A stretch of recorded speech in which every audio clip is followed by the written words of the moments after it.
video in Colossians chapter 2, and it reminds me of counterfeiting bills. This is a real $20 bill. I remember learning it, and I just checked on the web, and sure enough, it's still the fact that the way that people in the Treasury Department are taught to determine whether a bill is real or counterfeit is that they're not taught all the different ways that a bill can be counterfeited. They're only taught this is what a real bill looks like. This is exactly what constitutes a real one. And there's a lot of features on our money these days. And I downloaded this from the Treasury Department, and it's a little short introduction to how you can tell that this is a real bill. And it's got some features on it. It's got a security thread that runs down through the bill here, and it describes here how to look at that and how to check it. It's also got raised printing. Again, more descriptions about that. And this part describes these colored numbers here. As you tilt the bill, the numbers change from green to brown. The colors do.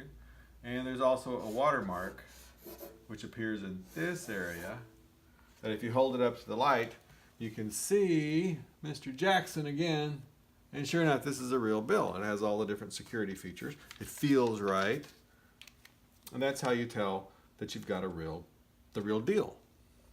Well, Christianity is a lot the same way. Paul's writing to the Colossians, and some people have come in and have been deceiving the Colossian Christians. And he's concerned about that, as he should be. And Paul is trying to remind the people what's important. How do you tell that this is authentic Christianity? The main way that Paul makes his argument that they already know how to determine what authentic Christianity is that they've all been taught properly. They've all been rooted in the faith about Jesus. They've all been built up in Him. This is how they've grown up. They've become mature in these things. And they've all had their faith strengthened in it. This is supposed to be metal plate with rivets in it to show that it's really strong in case your imagination is quite as not strong enough to account for my poor drawing skills. He also says, and we should all be overflowing. This is one of the characteristics. You should be overflowing in gratitude for what Jesus did. Paul says, people are coming in and they're counterfeiting the message. They're coming out with these philosophies that are just empty deceptions. They're counterfeiters because they're claiming that we need to follow certain additional traditions instead of just Jesus. There are people who are coming into the Colossian area and saying, you need to follow these elementary principles. We've found new things that need to be followed. Don't eat certain things. Don't drink certain things. You need to follow these other rulers and authorities as well as Jesus, or possibly instead. These are the rules that you need to follow because of the certain days and festivals of the year. This is what you should observe. Or possibly you should follow this guy or that lady because they're super popular. Whether it's for something great that they did or something that they're suffering.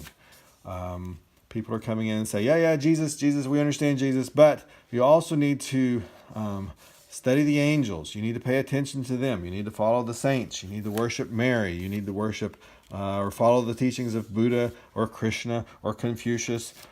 And there are some teachers who come through, and they still do today, and they say, I've had this dream. I've had this vision. I've had this word from the Lord.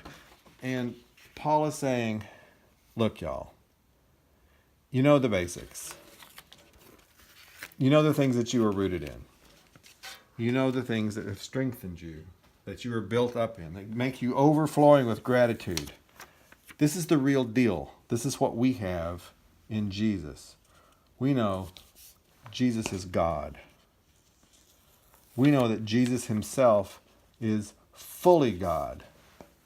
And not only is he fully God, he's also fully man. He came and he was a real man. lived as a flesh and blood person here with us.